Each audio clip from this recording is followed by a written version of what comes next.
अस्सलामुअलैकुम। I am Mohammad Hasan Hashmi और आज हम बात करने जा रहे हैं नेक्स्ट टू प्रोग्राम्स के ऊपर जो हैं 12.21 और 12.22। सबसे पहले हम बात करते हैं 12.21 के ऊपर। आज से पहले अगर आपने इस चैनल को सब्सक्राइब नहीं किया तो आप इस चैनल को सब्सक्राइब कर लें ताकि हर आने वाली नई वीडियो वो आप तक बआसानी पहुंच सके।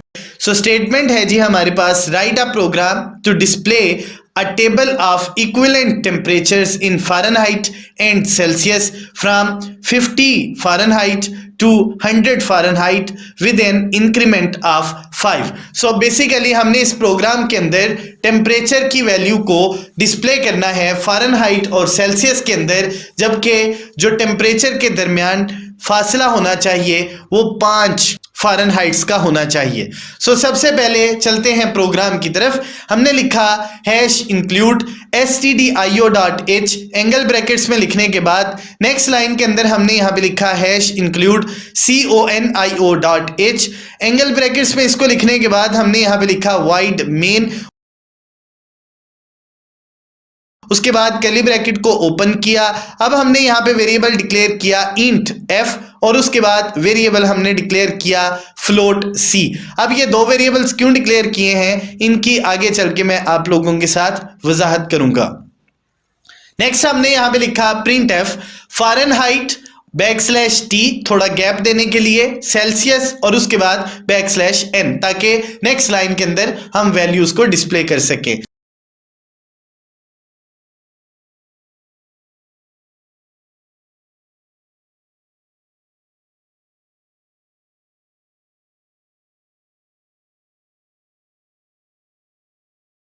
अब हमने यहाँ पे लिखा फार और फार लूप के अंदर हमने f को वैल्यू फर्स्ट असाइन कर दी 50, क्योंकि हमारे पास जो प्रोग्राम की स्टेटमेंट थी उसमें यही लिखा हुआ था कि हमने 50 से लेके 100 तक डिफरेंस ऑफ 5 फ़ारेनहाइट वैल्यूज हमने वैल्यूज को डिस्प्ले करना है। फर्स्ट वैल्यू हमने यहाँ पे रख दी 50, उसके बाद हमने सेमीकोलन यूज किया। नेक्स्ट हमने डेस्टिनेशन में वैल्यू रख दी f इज लेस देन और इक्वल 100 और सेमीकोलन यूज करने के बाद हमने यहाँ पे लिखा f equals f plus 5।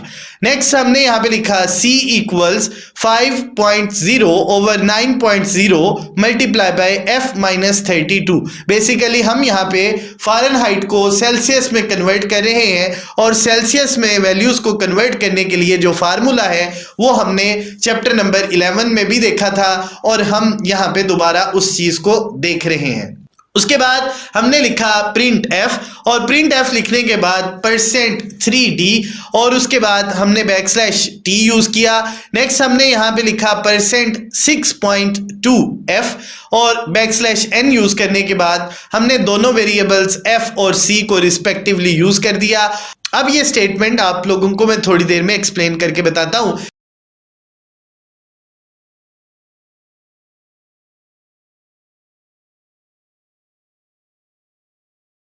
Next हमने यहाँ पे लिखा गेट ch और उसके बाद हम इस प्रोग्राम को क्लोज करते हैं। अब जी चलते हैं प्रोग्राम की वर्किंग की तरफ। हमने यहाँ पे दो वेरिएबल्स इसलिए लिखे कि एक के अंदर हम लूप बनाना चाहते थे जिसमें हम सिंपली टेम्परेचर फ़ारेनहाइट के अंदर डिस्प्ले करेंगे और दूसरा वेरिएबल हम सेल्सियस में वैल्यू को कन्वर्ट करने के बाद लिखना चाहते थे। सो हमने दो वेरिएबल्स बना लिए, f फॉर फ़ारेनहाइट और c फॉर सेल्सियस। अब सिंपली हमने यहाँ पे लूप के अंदर फ़ारेनहाइट की वैल्यू को डिस्प्ले करवाया एज f की वैल्यू हमारे पास है 50 स्टार्टिंग वैल्यू और f ने 100 तक चलना है with the difference of 5। So first value हमारे पास होगी 50, next value 55, next value 60 and so on so fourth, ये 100 तक वैल्यूज चलती रहेंगी। अब c की वैल्यू को हमने डिस्प्ले करवाना है। सो c की वैल्यू को डिस्प्ले करवाने के लिए हमने यहाँ पे लिखा c is equal 5/9 multiply by f minus 32। ये बेसिकली फ़ारेनहाइट से सेल्सियस में वैल्यू को कन्वर्ट करने का फार्मूला है। उसके बाद हमने यहाँ पे प्रिंट f के अंदर लिखा %3d। बेसिकली हम यहाँ पे जो फ़ारेनहाइट की वैल्यू है वो 3 डेसिमल वैल्यूज तक ही रखना चाहते हैं, इससे ऊपर लेके नहीं जाना चाहते। उसके बाद हमने यहाँ पे लिखा 6.2। बेसिकली हम इशारिये के बाद सिर्फ और सिर्फ दो वैल्यूज को डिस्प्ले करना चाहते हैं। अगर हम यहाँ पे 6.2 की जगह जस्ट 0.2 भी लिख दें तो हमारे पास जो सेल्सियस की वैल्यू आएगी उसमें इशारिये के बाद सिर्फ 2 ही वैल्यूज आएंगी। अब हमने एफ और सी वेरिएबल्स को रिस्पेक्टिवली यहाँ पे यूज किया। अब हम इस प्रोग्राम को रन करके देखते हैं।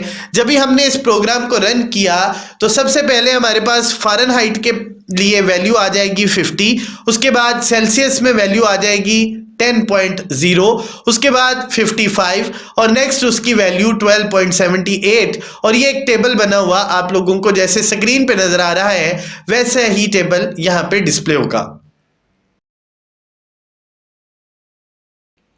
चलते हैं जी अगले प्रोग्राम की तरफ। ये है 12.22 स्टेटमेंट है write a program that displays product of all odd numbers from 1 to 10 using for loop. हमने बेसिकली एक प्रोग्राम लिखना है जिसमें हमने 1 से लेके 10 तक जितने भी ऑड नंबर्स हैं उनका प्रोडक्ट फाइंड आउट करना है, मतलब उनको आपस में मल्टीप्लाई करने के बाद उनका जो रिजल्ट होगा हमने इसको डिस्प्ले करना है। चलते हैं जी प्रोग्राम की तरफ। हमने सबसे पहले लिखा hash include stdio.h angle brackets के अंदर, इसको लिखने के बाद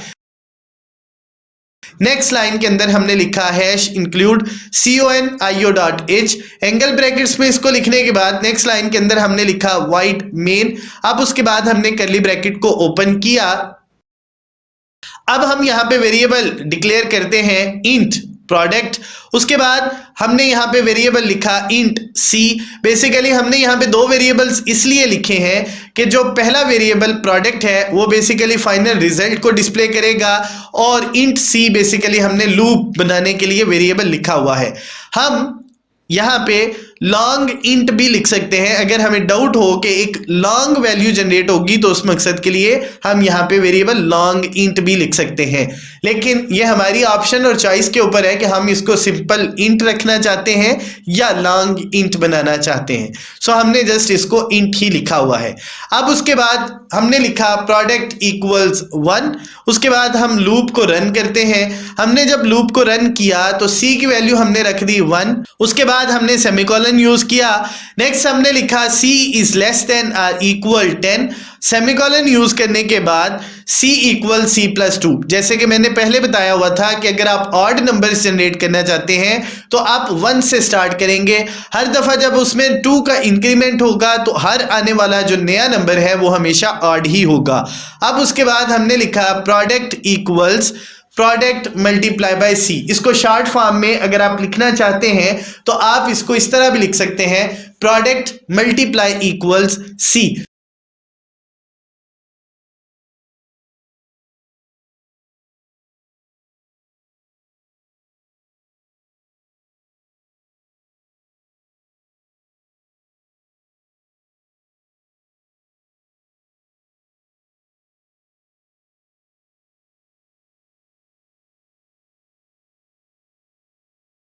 सो सिंपली सेम रिजल्ट प्रोड्यूस होगा। अब उसके बाद प्रिंट एफ के अंदर हमने लिख दिया रिजल्ट इज %d और प्रोडक्ट हमने यहां पे लिख दी।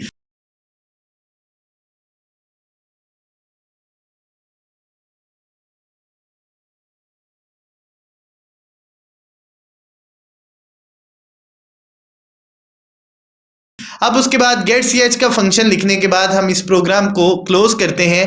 बेसिकली यहाँ पे प्रोडक्ट कैसे फाइंड आउट होगा उसका मैं थीम आप लोगों को बता देता हूँ। यहाँ पे हमने लिखा हुआ है लूप के अंदर product equals product multiply by C. अब फर्स्ट टाइम प्रोडक्ट की वैल्यू है 1, सी की वैल्यू भी 1, सो दोनों मल्टीप्लाई होंगे तो लेफ्ट साइड पे जो प्रोडक्ट वेरिएबल है उसके अंदर वैल्यू स्टोर हो जाएगी 1, लेकिन ये यहाँ पे रहेगी नहीं, ये राइट साइड पे आ जाएगी। अब हमने सिंपली c की वैल्यू को इंक्रीज कर दिया 2 से, उसमें इंक्रीमेंट किया 2 से, तो हमारे पास c की वैल्यू हो गई 3। सो 3 को 1 से मल्टीप्लाई किया। Now the recent value is 3 that is stored inside the left variable with the name of product। अब यहां से वैल्यू निकल के दोबारा फिर राइट साइड पे जो प्रोडक्ट वेरिएबल है वहां पे आ गई। सो 3 को नेक्स्ट जो हमने वैल्यू जनरेट की c की वजह से 5, उससे मल्टीप्लाई किया। सो अब रिजल्टेंट वैल्यू हमारे पास आ गई 15 और ये चलता रहेगा till the last value comes. So finally हम इस प्रोग्राम को रन करके देखते हैं और देखेंगे कि क्या रिजल्ट हमारे पास प्रोड्यूस होता है। सो जब हमने इस प्रोग्राम को रन किया तो स्क्रीन के ऊपर आपको रिजल्ट डिस्प्ले होता हुआ नजर आ रहा है। यहाँ पे लिखा हुआ है जी result is 945। So this is the result of first 10 odd numbers after multiplication. उम्मीद है आज के दोनों प्रोग्राम्स की आपको समझ आई होगी। अगर इसमें कोई भी चीज जो आप लोगों को समझ नहीं आई और आप इस हवाले से मुझसे पूछना चाहते हैं, डिस्क्रिप्शन में कमेंट करके या ईमेल सेंड करके भी आप मुझसे क्वेश्चन पूछ सकते हैं। मुलाकात होगी इंशाल्लाह अगले लेक्चर के साथ। अपना बहुत ख्याल रखिएगा। अल्लाह हाफिज।